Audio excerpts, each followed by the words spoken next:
Over 1 in 10 infants born in the USA is born preterm. For newborns that survive this initial hurdle, developmental delays are a concern. What if there was a way that we could simulate the enrichment and learning that occurs late during in utero development to help bridge that gap for preterm infants in neonatal intensive care unit? Well, Mehdi, that's exactly what the family nurture intervention aims to do, and evidence is suggesting it works.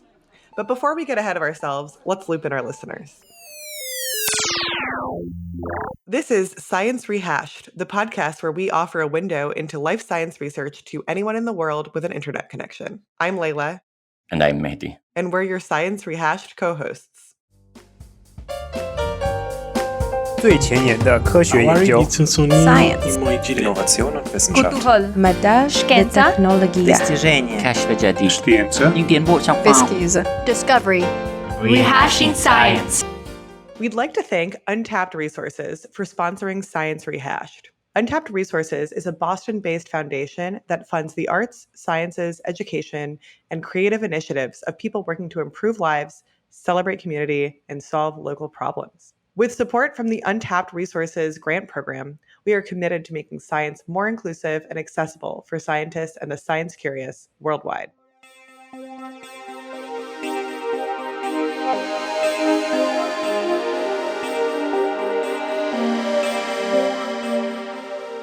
For this episode, we met with two co-author scientists working in pediatric neurology, Dr. Martha Welch, an associate professor of psychiatry in pediatrics, and pathology and cell biology at Columbia University Medical Center, as well as a co-director of the Nurture Science program. As well as Dr. Sampsa Vanhatalo, a senior consultant at the Children's Clinical Neurophysiology Department at the Children's Hospital Helsinki University Central Hospital, and founder and leading researcher of the BABA, Baby Brain Activity Center. In a recent publication, these authors evaluated cortical activity networks in infants to determine the impact of family nurture intervention, a means that facilitate parent-infant emotional connection on neurodevelopment. Their findings suggest that these interventions may bridge the gap and improve developmental outcomes for preterm infants. In her interview, Dr. Welch will provide us more background on this intervention and its applications, while Dr. Vanhatalo will discuss the nitty-gritty of the methodology and findings.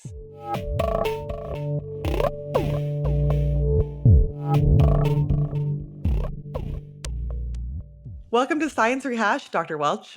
We'd like to start the episode by giving an opportunity to tell our listeners more about yourself. I'm Martha Welch. I'm a physician.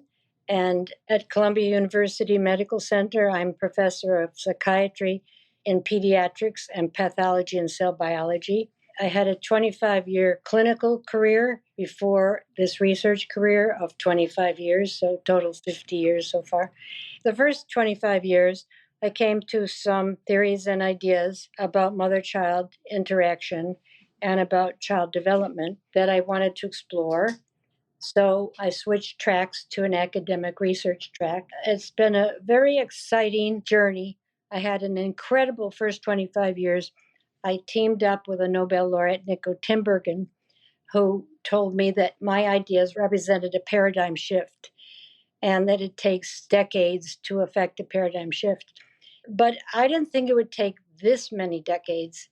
And that's why I left practice and I ran a nonprofit and went to the bench research and then the clinical trials. So that's a very long-winded introduction of a 50-year career. Wow, it's fascinating. Thank you. If we fast forward to where we are today, a paper was recently published in Science Translational Medicine titled Facilitating Early Parent-Infant Emotional Connection Improves Cortical Networks in Preterm Infants. We would love to talk with you about the background of family nurture interventions and the importance of early life relationships. So what was the inspiration or calling to work in neonatal neurodevelopment in general? Well, how was I inspired to do this intervention? Yeah. We have to go back 50 years for that. During my training as a child fellow, I was required to spend 4 mornings a week for 2 years in a nursery for autistic children. And I was quite surprised because I was taught that it was a neurological disorder that couldn't be changed. So luckily, I was reading the ethology work of Nico Tinbergen. And of course, he was the quintessential observer and thought, well, why don't I just observe? And what I saw was enormous focus of the child on the mother. And I had one child who would circle the room. We had this great big play area outdoors, fenced in. He would go the whole loop and he would come within reach of his mother, would never look at her, but she was always in his peripheral vision. When she reached for him, he would jump away. So I was very interested. I started looking at the other children. I saw the same fixation on the mother. I'm sure you'd like to know, what is the intervention? Exactly. Yeah. Okay. So I'd like to give you a little bit of introduction so you can have the context. So everybody knows what an orienting reflex is. It's the deer in the woods. He hears a crackle. He alerts. His ears go up, his eyes. Well, that's a survival mechanism. Now, a baby has that same orienting reflex, only not to the woods, to the parents. And if the baby doesn't orient to the parents, you can't have normal development.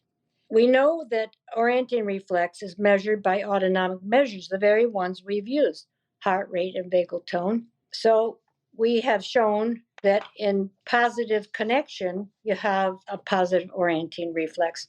Now, the orienting reflex sets the condition for what we think is the most important reflex in child development, and we call it the autonomic socioemotional reflex. And I realized this 50 years ago, a lot of observation of children and their nannies versus children and their parents in Central Park. And I saw that the children didn't orient to the nanny. But when I saw the same child on the weekend, they had perfect orienting reflexes with the parents. Can I pause a bit here? Because we have a very broad audience. When you talk about orientation, can you define what means a child orient to the parent? Well, the first thing they have to do is like the deer look, but this time they have to look at the parents. I see. And they have to look at the face. They have to look at the eyes. Okay? And if they don't orient, there's no emotional connection. I see. Thank you.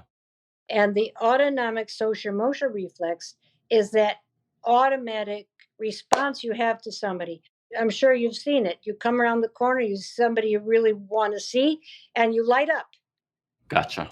Or alternatively, you see somebody scary, you have an adverse avoidance reaction. Well, same thing with a child and parents, okay? But we look at the mother because we're dealing with preterm infants in the NICU. Right. Mothers who just gave birth. And this autonomic socioemotional reflex is already in place in utero, but it becomes the basis for co-calming and proximity seeking. And of course, proximity seeking is a survival mechanism, right?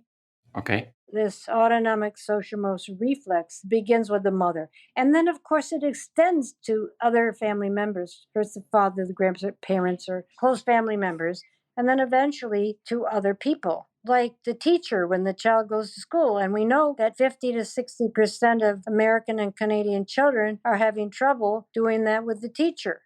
Gotcha. Yeah. So it's an essential function. Yeah, go ahead. No, go ahead. You have a question? Yeah, because it was something very fascinating in this paper that it's really grabbed my attention. It's the alpha frequency in the frontal-central cortical regions were most impacted by the FNI. Can you a bit elaborate about why the frontal region might be more related to the cognitive performance than other networks? Well, we know that the frontal cortex is responsible for executive function, emotion regulation, pretty much everything that would relate to both good development, like academically, but also to good relational development. And, it's the last cortex to myelinate, last to develop. Gotcha. Yes. So it stands to reason that you see changes, but you should know that in our replication, we found the effects were more widespread, and we think it's because we did a better job of connecting quickly. We don't know, but it's a good guess. But I was thrilled that it was the frontal cortex. Do you think does this cognitive performance have any relationship with even later development of past infancy? Well, yes, other studies have shown that, for example, early vagal tone predicts later executive function, much later, teens and young adult. So I would expect that absolutely. But, we didn't follow them out. And COVID stopped us from following even RCT2, which is really tragic. It's very fortunate that we have these dramatic results in both RCT1 and 2, and then an effectiveness trial at another hospital. It's very encouraging, but the good thing would have been to follow these children out. I can see how that would be useful, but also pose some challenges. We have a few more questions, but we're going to take a short break first.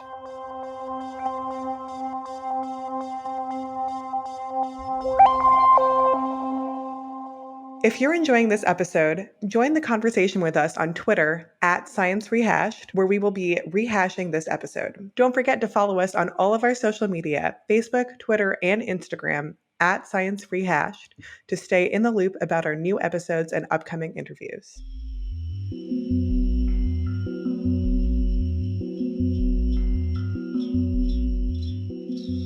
Okay, so I have another question. Why might it be then useful to know that the brain activity can be a predictor of how the infant will develop?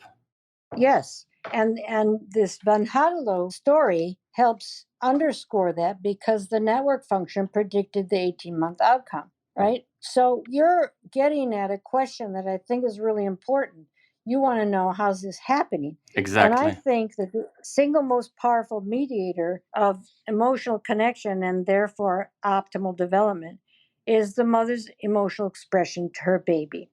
And this neuronal, hormonal, emotional, and behavioral connection forms in utero as a result of autonomic factors during pregnancy. And then that baby is set up for a positive autonomic social emotional reflex at birth. And that correlates with behaviors that we can measure. But preterm birth interrupts that connection completely, pretty much, and can result in a negative ASR because what does a child undergo? All kinds of unpleasant procedures, isolation, no need meeting whatsoever. So this has to be reestablished. And the effective and fast way is to change the negative ASR to a positive autonomic social emotional reflex by the mother expressing her deep feelings. Because what happens? The reason I wanted to tell you about the orienting reflex is now you get a baby who was looking around the NICU like this, never looking at the mother. And we have one mother who beautifully describes this on a video. She said, the baby looked everywhere but at me. And then when I told her how upset I was that she was born early, I'm so sorry she has to go through this and not like normal children. And I cried. My baby looked straight at me. And she had a hard time looking at me because she was on my chest and had all this apparatus. And she struggled to get eye contact. And I didn't know she would care so much about my feelings. And that started the connection right then and there. And what do you think that is? Like, how do you think the baby is sensing this, right? Like from what we think, the baby's not understanding the language. Like, what is it? Oh, not language, the feelings of the emotional. How, mechanistically, how that happens? Well, we know that people and babies respond not so much to neutral stimuli, but high negative and high positive, okay? And being upset conveys high valence, okay? So babies, I'm sure, are programmed to have every emotion, and then they learn how to sort it out from the family. Babies, we do not understand how developed babies are. And these are conditioned reflexes, okay? They're all set for it, and they're going to respond to negative and positive, okay? And you can see it in a normal birth. If the baby is allowed to do the breast crawl, it will arrive at the breast capable of imitating every facial expression. Interesting. Very interesting. Yes. Babies don't smile at 8 weeks. They smile at birth if you don't interfere with birth. But of course, whoever sees a natural birth, they hardly exist. And when you talk about interference, like any kind of interference? Any, yes. Not only C-section? Oh, no. Epidural, Pitocin, no. Any interference. And forcing a labor. People I know these days having births in New York are allowed 4 hours of labor and then they induce them. So that's very challenging when we talk about natural birth. Yes. Unless you do it at home these days, you can't have one. And so you're interfering with this autonomic social emotional reflex, which would go smoothly. And then you would have the milk let down. You would have the sucking response that develops as the baby crawls. Baby arrives at the breast with the mouth open. And the baby arrives at the breast having scent as the cue. If you wipe the breast, the baby can't find them. If you put amniotic fluid on one breast, the baby makes a beeline for that one breast. So all these mechanisms are set up and we're interfering with it. But it doesn't matter entirely because we can counter condition these adverse circumstances. And you do it by emotional expression from the mother to the baby. And then as the baby gets older, the child can express and it becomes a mutual expression of feeling. But what you see with the baby, we measure it with the Welch Emotional Connection Screen. The baby will orient. If it's a positive response, you'll see cozy proximity, baby melting into the mother. If you don't see that, you'll see a baby arching away, looking away. And this is how you correlate it with the clinical outcomes. Yes, yes. The screen has 4 elements: attraction, vocal communication, facial communication, and sensitivity reciprocity.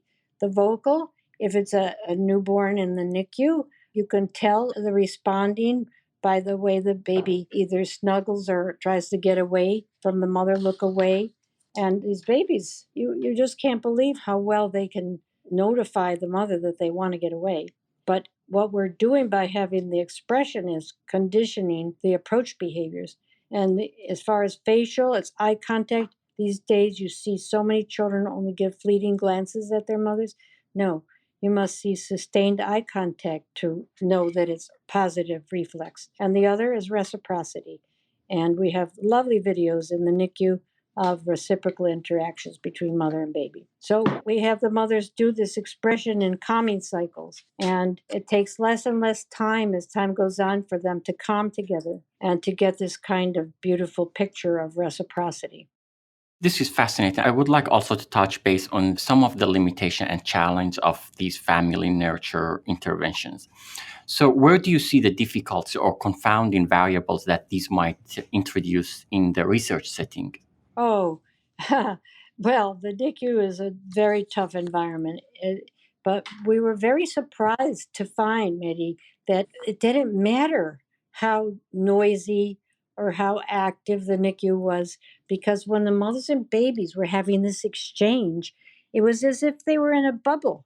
Oh, I see. They were just riveted together and not responding to the external happenings, but just to each other. It was quite remarkable to see, because who cannot respond to all that's going on there? But no, they got wrapped up in each other. That's very interesting. Yeah. And, it was the same thing with the children I treated 50 years ago. They got into this calm state, both mother and child in mutual calm. And the amazing thing about our RCT is we only had 4 times a week of doing this, okay? I thought that the mother was going to have to do this all day, every day. And it didn't work out that way because the NICU is an impossible environment. And 4 times a week got these results, which shows you that it's conditioning and that it's an autonomic response because they're calming with the mother and then they're more calm, as we show by the decline in heart rate over time. And that is fascinating. All these observations, all these clear, results of the interventions on the emotion regulation and behavior of these infants. What other factors do you think that these developmental outcomes might be influenced by? Like what other environmental factors or social factors, things like that? It's very well known that the better the environment, the better a preterm infant's development. And what does that mean, the environment? Well, socioeconomic well-being, for example, less stress. We know that immigrant mothers have a high rate of preterm birth, and you probably know that right now the stress in Ukraine has caused an epidemic of preterm birth.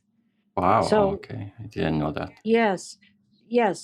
I didn't know that about Ukraine, but I do know, looking at, for example, female surgical residents who are pregnant, I think the complication rate is 50% due to the stress and lack of sleep in residents who are giving birth. So I can't imagine if that's just residency, what it's like in a wartime scenario. War zone, yes. Yeah. Yes. So we know that emotional connection has been drastically affected by COVID, even in pairs where no one had COVID. I did 100 and some cases looking for emotional connection with the Welch emotional connection screen. Would you like to guess, Layla, how many of those were connected? What percent were connected during COVID? Oh, I'm going to say it's a very low percent. 17. Wow. And what's the baseline? What's like normal? Oh, 40. Wow. The NICU, 40. Yeah. And in a pre-COVID full-term birth, around that, which is still an epidemic, right? If 60% aren't connected. But the beauty is we have an intervention that's so simple, so direct, and can be entirely in the parents' and families' hands to reverse that. And we have these results to encourage people to try it and believe in it, because if you can turn around a preterm baby, you should be able to turn around full-term babies, right? And so where do you see these interventions and this research going next? You've mentioned a couple different potential avenues. Oh, yes. Well, preschool. We did a study, a preschool set of centers in Connecticut that account for about 2/3 of the population going to the Stanford schools. We extended our findings there too. Vagal tone. We measured vagal tone in many ways, and the effect sizes were between 0.89 and 1.09. I mean, this is just stunning findings. So this regulatory capacity from emotional expression is the key, and it's simple, it's straightforward, it's not expensive, it's scalable. And then COVID hit, so we couldn't go on with that. So then we did it over Zoom, finding the same kind of effects, only faster by Zoom with the family at home. So that should be pursued. And then we also wrote some books, little poetry books, sort of acrostic poems, to have parents read to the child about how they could connect and get over upsets. And we did a pilot of that in Ohio, and it showed a significant change in the way the parents handled tantrums in just 2 weeks with the book. Wow. Oh, that's fascinating. Right? A really powerful tool and one that's easily disseminated. That's right.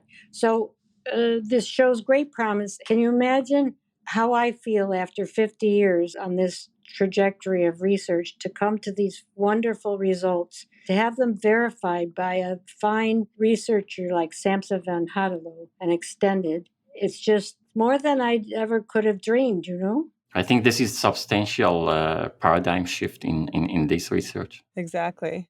Well, I hope so. I hope so. Where do you see it in next 10 years? Well, I've been told that to get it into pediatric practice would take 20. Okay, that's a little discouraging. And I've also been told by a very distinguished chairman of pediatrics who used to be at Columbia that you have to go straight to parents. And that's feasible now that we know about Zoom. They don't all have to fly to you now. Right. The silver lining of the pandemic. Okay, and then the other thing you should know about Vanhatalo is he has a wife who's a linguist, and she specializes in prime language, which is the 65 or so words that can be translated into every language. So when she came here with him and their 6 children, I asked her if she'd like to translate my Welch emotional connection screen into this clear, explicit, translatable language, and we did. And it is phenomenal because we found that not only do people need to express themselves emotionally in their primary language in order for the emotion to be conveyed, but also we found that doing the Welch emotional screen was best if it was in the screener's primary language. And I found that out in Finland because the Finnish are very good English speakers. And I was training them in English, naturally. And then I had Sampsa's wife, Ulla, read it to them in Finnish, and they cried. Wow. So that tells you how important it is. So now we have it in at least 10 languages, and we're going to be looking at more. So it's very exciting because it's so simple to translate because it's only 65 possible words. It gets very lengthy. Traction takes like half a page of these words. Wow. But it's incontrovertible. And why did I want to do this? Because people would argue with me about what was the meaning of attraction, what was the meaning of the word vocal communication. So, this is so clear. It's so obvious. And not only that, but it tells you how things ought to be and how things ought not to be so clearly. It's like a guide for intervention, all at the same time that it's a screening tool. And it takes 3 minutes, or in my case, 40 seconds. Yes. Well, I've been doing it for 50 years, so I should be quick, right? And you developed it. Yeah. But it's autonomic emotional connection. That's the construct. And, everybody's been so focused on brain. Well, guess what? If you don't have autonomic co-regulation, your brain can't function. It's just the same as if you have a upset stomach. You can't do math, okay? Well, if you have an upset stomach as a kid, you can't learn and you can't handle strong emotion. So you want a kid to have good brain development, you got to get autonomic emotional connection with this co-regulation, mother and child co-regulating each other and getting into this cozy proximity with positive vocal communication, facial communication, and reciprocity. That's the formula, and it's so easily done with emotional expression. This is fascinating stuff. Thank you for sharing with us. Thank you so much, Dr. Welch. What exciting developments. And it must be so rewarding to see these results coming to fruition after, like you said, 50 years in the making. Now that Dr. Welch has provided us clarity on the foundation of this research, we would like to take the opportunity and talk to Dr. Vanhatalo and learn more about the data collection for this exciting study. But first, a short break.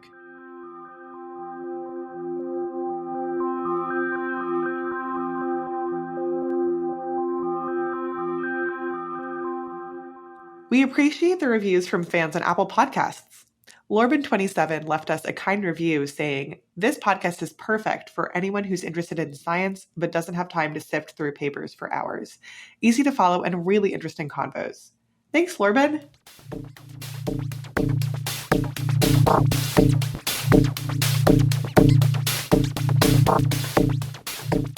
Welcome back, listeners, and welcome to Science Rehashed, Dr. Vanhatalo. Before we start talking research, could you tell our audience a little bit about yourself?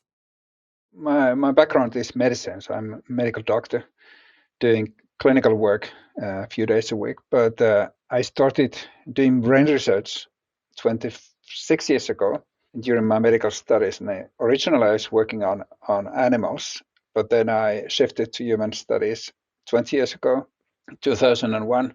And ever since I've been working on what is called neurophysiology, which in practice means mostly brain waves, electroencephalography or EEG. And most of that work has been about developing new methods for EEG. EEG has been around for almost 80 years, but we've been trying to make some changes to the recording methods and then especially to the ways how you can analyze it. And that analytic development actually led us to this last paper together with New York. I see. And speaking of that paper, your group was looking to see how cortical neurons might be affected by FNI, right? Whether it's guiding mothers to engage in specific nurturing behaviors would have an impact on the baby's brain activity. And you took some EEG recordings during active sleep and quiet sleep. Can you explain to our listeners the reason for taking these recordings and why you chose those specific phases? Well, originally it all started from our large-scale ambition to better understand how brain works as a network. And there's been a lot of studies in adults and, of course, in animals showing that the brain has to work as a full network rather than individual blobs here and there in the brain, which would work independently.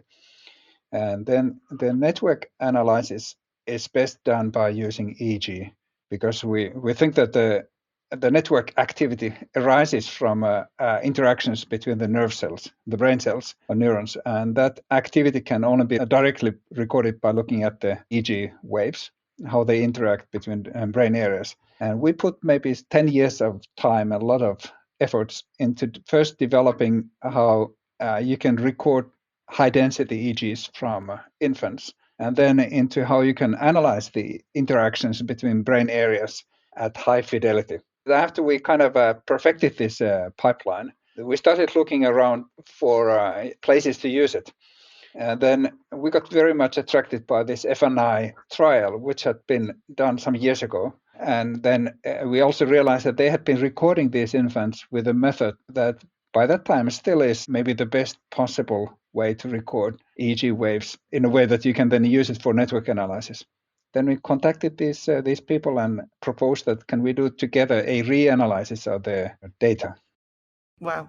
So I had a question about something you had said. You'd said about how to get high density EEG recordings from infants. Some of our listeners might not be as familiar with neurophysiology techniques. Can you explain what that means, high density, and why it's difficult? Yes, it's in technical terms, it means that you put a lot of electrodes on infant's head. If you think of how people are nowadays using it otherwise in the routine clinical practice, the international guidelines tell you that you need to put 8 or 10 electrodes on the newborn infant, and then you're making the full EEG. And most of the studies in this world are actually done with 2 or 4 electrodes. I see. So 8 or 10 is the full EEG. But then there's been also developments for new methods and new devices where you can put a lot more electrodes. And like the study in New York, their device had 124 electrodes in the net. Oh, wow. Yeah, just like a net which you pull over the head of the baby. I see. And then, and each of those little sensors, which are actually little sponges, wet sponges, they make contact with the skin of the baby. And then that wet contact transmits the signal that is coming from the neurons to the amplifier. And the main difficulty in that is actually movements. When the babies are sleeping, you cannot study awake babies because they're moving too much. Babies are always moving if they're awake. So when they're sleeping, they stay mostly still, but they still need to breathe. And that little breathing movement is already making a lot of artifacts. I see. And the artifacts from the breathing movement may be 100 times bigger than the brain signals. Oh my God, makes it difficult. So it's a really challenge. Yeah, it's really difficult. But all in all, and after a lot of practice, the people in New York managed to make a good enough quality recordings so that we could analyze them with the mathematical tools. That's fascinating. And so, my next question is, can you walk us through this reanalysis? What were you looking for? How did you approach it? And what did you end up finding? Right. Yeah, it was a long journey, actually. It was maybe 5 years from the very start till the end of the results. And it all started from going myself to New York. I spent a whole winter to dissect the traces. So we needed to identify the epochs when the infants were in active sleep and quiet sleep, so 2 different sleep states. Then identify which seconds are high enough EEG quality. Then we needed to identify the poor electrodes. If you have more than 100 electrodes around the baby's head, usually some of them are always bad.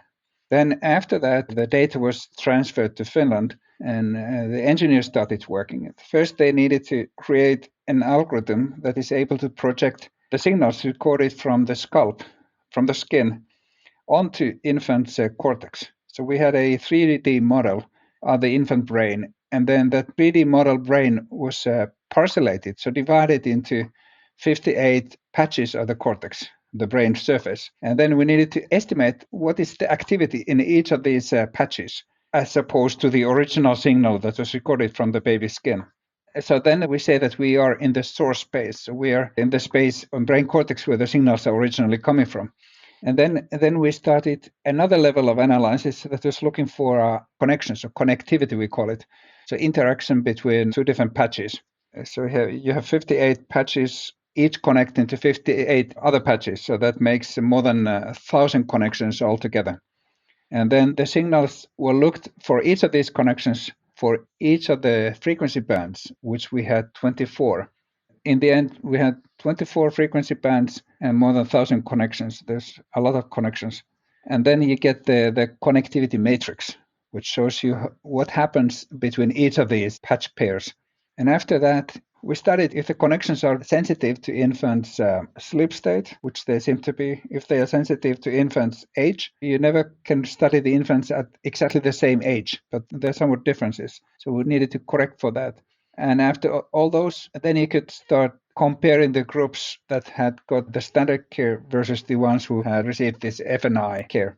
And that analysis, in the end, showed there are some connections out of these more than 1,000 connections in the brain. Some of them, like tens of them, were different between these 2 baby groups.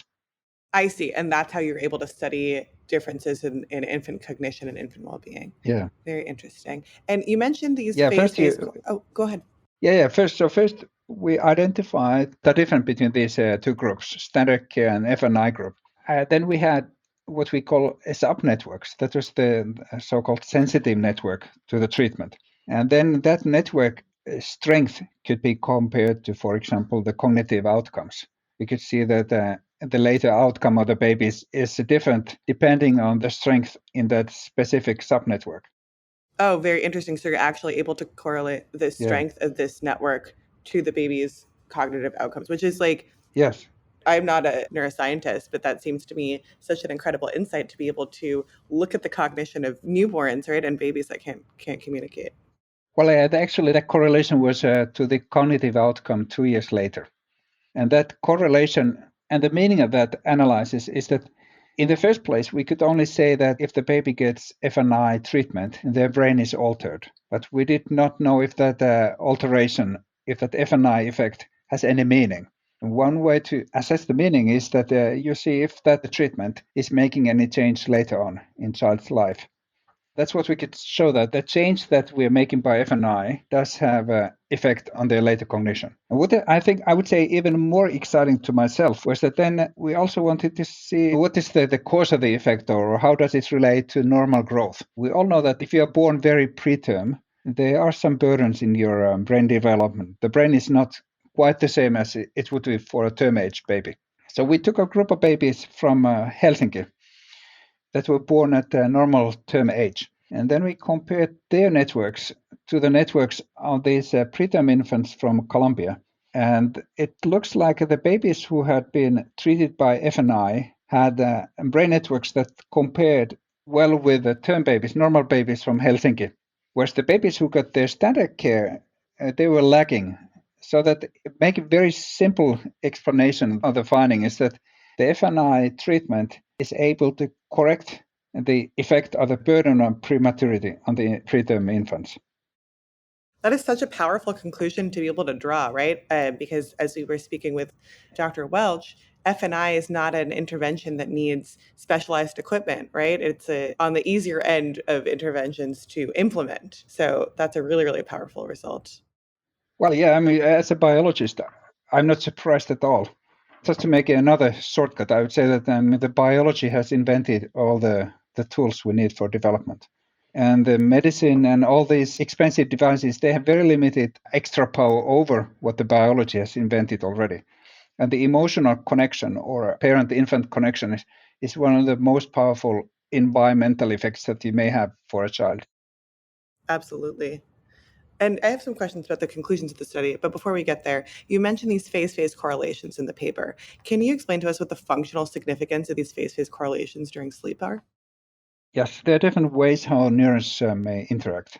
And now, if we translate that to EEG waves, there are two main ways of measuring brain networks is to look at the amplitude-amplitude correlations or phase-phase correlations. Amplitude-amplitude correlation means that the height or the magnitude of the waves becomes correlated between two brain areas, whereas phase-phase correlation means that the exact phase in the oscillation or in the waveforms becomes correlated between two brain areas. And the main difference there is that the phase-phase correlation requires very accurate binding of two areas. And there's a lot of theoretical and animal works showing that it's actually a phase-phase correlation requires very, very frequent and rapid interaction between two areas to occur. And that's the reason why we think that phase-phase correlation is a method of choice when you want to look at the high precision networks. There's a good number of studies showing that in the adults, our perception, for example, when you hear my talk, when the instant when you realize that I'm saying this or that word, that has a correlation in the phase-phase correlation. So your brain areas are interacting by phase-phase correlation, and they make you perceive my wordings. I see what you mean. So it's at play right now as I'm listening to you. Yeah. That's very interesting. We have a few more questions, Dr. Vanhatalo, after this quick break.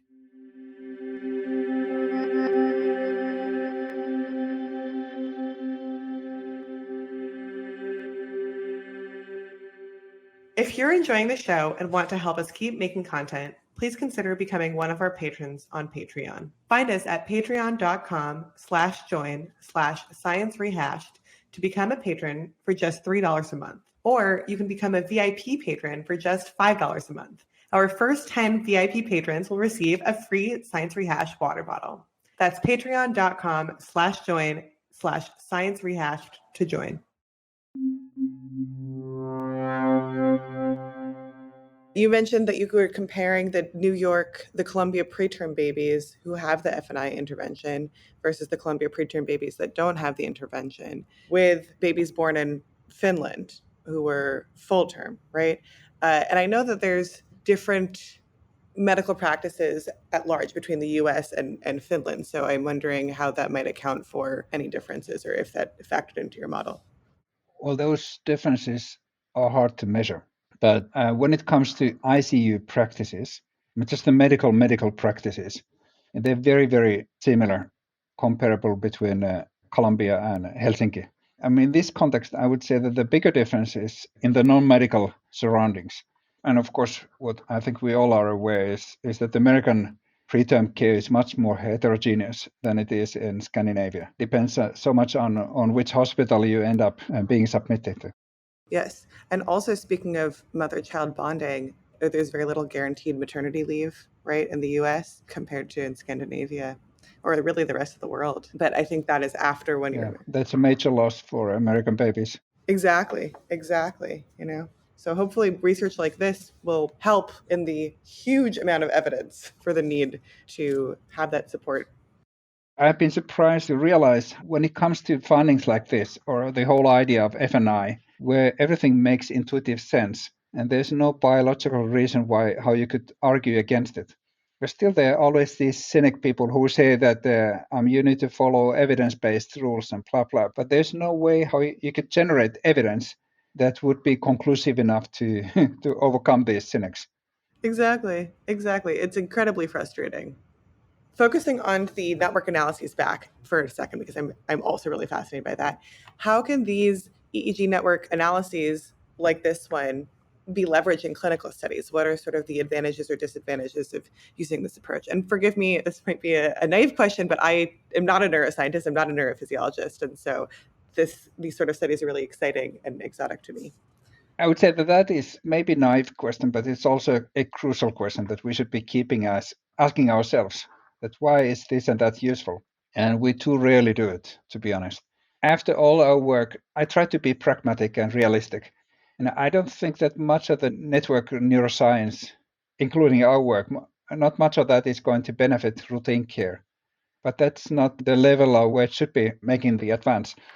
The main reason is that there's so much noise. I would say that the sensitivity of the measures is not at the level of what is needed for individual care. But still, it may have major impact by benchmarking. That's how the medical terminology is, how we call it, that by benchmarking clinical trials. For example, in this particular case, you had two interventions. One was standard care, the best possible evidence-based care delivered by one of the best hospitals in the country. And then you have this tiny addition, F&I. Then you ask yourself that what is the effect of this treatment? And their network neuroscience seemed to be able to show the effect. And the same thing is coming over and over. We are badly needing new methods to show the effect of any intervention on brain development. And the current dogma for 20 or 30 years has been that if you do anything on the infants, you need to prove the effect by showing the neurodevelopmental advantage, which you need to show at 2 years or 6 years of life. And if you follow these infants for 2 years or 6 years, in practice, you have already diluted the initial effect because there's been so much else in their life after the ICU period. Yeah, you can't hold all of that the same, right, for years of their life. There's no way. No one even thinks that they don't even think of it as a possibility. But still, there's this dogma that you need to follow them long enough. And we are in a kind of stalemate where there are lots of nice ideas for interventions, but you cannot run a study it doesn't make sense to run a study because it takes way too long, so many years to complete it, too expensive, plus that you have already lost your effect by the time when you come to the outcomes. So in that context, these very early outcomes like the EEG in our case, is potentially a solution. So you could measure the effect of the intervention at term age rather than 2 years. And the term age is so early that you have not really had time enough to destroy your effect by environmental effects. Yeah, and the ICU practices are so correlated, right? Yeah, I mean, in practice, it has been difficult to show how ICU would affect later outcomes at 2 or 6 years alive, just because there so many other things happen after that. So coming to the question that how do you leverage that in clinical studies, I mean, that's exactly the way to use it as a very early outcome measure. You had described the complex process of mapping these networks and looking at all these different networks and the methods you use to define them. And you produced this beautiful figure in your paper that showed all these different networks that looked like this complex spiderweb of interconnected regions. And so I'm wondering, in this study, you described the networks that were changing in response to this particular intervention and how that correlated with effects later on. But I'm wondering if you've learned anything overall about the health and development of children, or like brain function or maturation in these changing networks in your long time as a neurophysiologist? Well, there were many smaller teachings along the way about how brain develops, how different networks develop over time, how they could be affected by prematurity. But most of those are not something you want to publish as a part of this main story, because they would just screw up, I would say confuse the readership. They gave us a lot of seeds for future studies. And actually, we are currently running quite a few other studies that are spin-offs from this work. Not really looking at the effects of FNI, but more looking at the early brain development. That is so exciting. Yeah, I was just about to ask, what are the next steps for this research? Two big questions. One is to understand how different the ways of neuronal interactions develop over time. I mentioned the amplitude correlation and phase correlation, but there are also some other ways how neurons interact. We're currently studying how they proceed during the late prematurity and how the development is different in different brain areas. So this is very, very basic science. And then the other question is that we had developed a machine learning based tools to quantify the maturation of the baby's brain. And that is actually super exciting. We have an algorithm that is able to tell you at 1 week's accuracy what is the maturational level of the infant. Wow. So it's much, much more accurate than the MRI measures that people are publishing in Nature and Science nowadays. That's amazing. Yeah. And now we are analyzing how do different brain areas maturate. So we have thought that the frontal areas are always lagging behind, and the occipital and the backside of the brain are more mature early on, and then they match in development later when kids are toddlers. But now it looks like it could be the other way around, that the frontal lobe is actually maturing super fast in the end of the pregnancy. Oh, interesting. Very interesting. Yeah. Of course, it links to many of the effects that we see in executive functions after ICU periods. If the frontal areas are maturing very rapidly, and then the infants are put into intensive care, of course, that rapid development is affected. That is so fascinating. I can't wait to learn more. So I hope the research goes well, because I can't wait to read about it. That is really incredible. Yeah. What is easily forgotten is that these EEGs they might feel a bit theoretic. And if you look at the EEG waves, they look chaotic compared to MRI images. You actually see the brain. And I think there's a major bias in neuroscience that we like to see the beautiful images. And anything that comes from magnetic resonance imaging is always coming to the New York Times and major media. But there's very good data showing that the information value of the MRI, when we try to understand the function of the brain, is very limited. I see what you mean. The last question that we like to ask everyone that we interview is, what do you do for fun when you're not doing this incredible research? I have 6 kids at home. Oh. I'm repairing my old house. Oh, wow. Got your hands full. So there's quite some work. Oh, my goodness. Yeah. That is so exciting. I also have a question that I'm contemplating continuously, that how should I use my time wisely? Isn't the question we all deal with, right? We should much more than we do. And just making more fancy studies is not always benefiting the world. So when it comes to the neuroscience, I'm trying to ask myself that what are the studies that our society really needs? It's not always the fanciest, but there may be things that are less obvious, but their impact would be higher.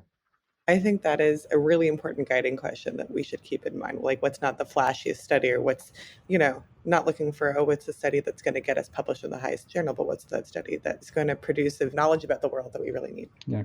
Well, thank you so much for spending time this morning talking to us. Yeah, thank you. Thank you so much for inviting.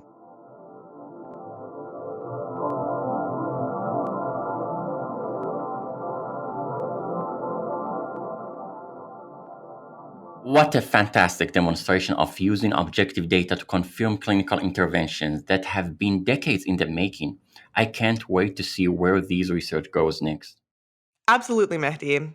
It's exciting to see the huge impact that these simple interventions have on the neurologic development of preterm infants, especially when early labor is common, and we've made such strides in many other areas of improving neonatal intensive care unit outcomes. And listeners, be sure to tune in next episode for our special 360 perspective on social media and mental health.